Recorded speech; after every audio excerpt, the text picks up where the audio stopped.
The governor's castle rose into the dark at the top of North Face Harbour. All the streets in the city converged there, at the base of the imposing mansion. The road was empty, except for me and my dead. My revenants walked beside me, an army of corpses.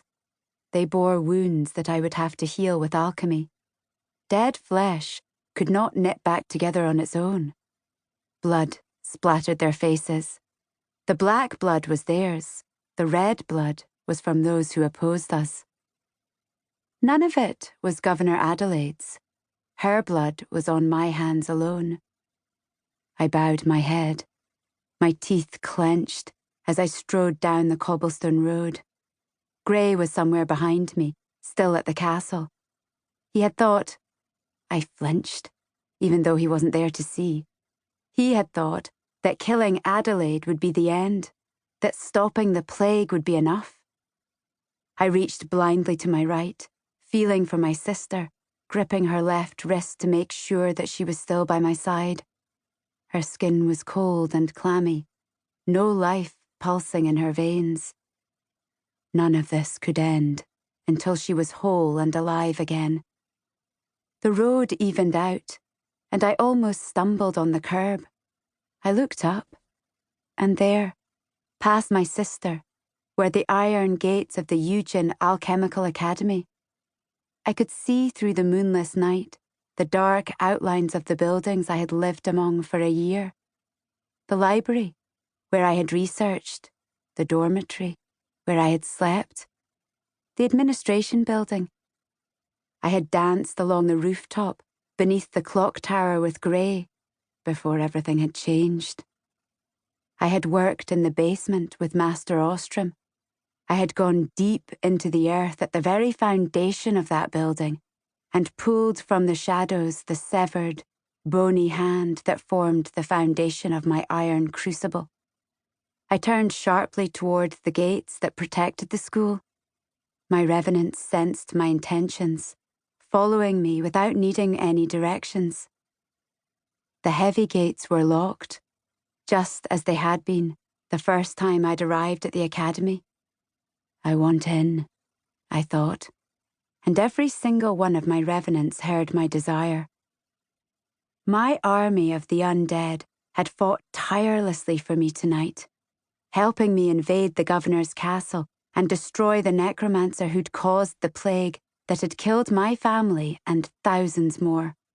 But the dead cannot tire.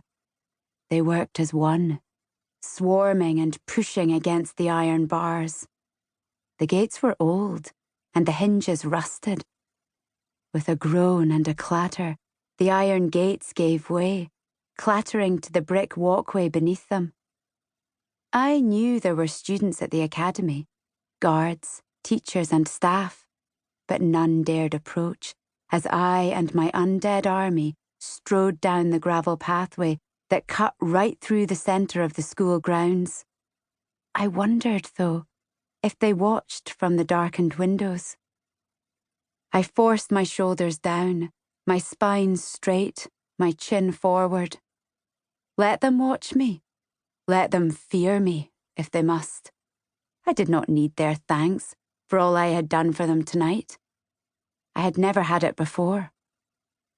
The administration building wasn't locked. Everyone on campus felt safe behind the iron gates that kept the city out. I pushed open the door, my revenants streaming behind me as I made my way downstairs to Master Ostrom's office. The last time I'd been here, Master Ostrom had just been arrested. As a descendant of the most infamous necromancer in history, Benham Wellborn, Master Ostrom was plagued by suspicion. He was never a necromancer, even though he'd secretly kept books on the fourth alchemy and a crucible cage made from Wellborn's own mummified hand. After he was taken, I'd snuck into Master Ostrom's office, stolen the crucible cage and left, expecting never to return. His office was boarded up now, 2 wooden planks forming an X over the door, nailed into the frame. The broken glass window in the door had not been repaired. Jagged edges poked up like teeth in a gaping maw all around the frame. Let me in, I thought, and my revenants surged forward, using their primal strength to rip the boards down and then step back, allowing me entry.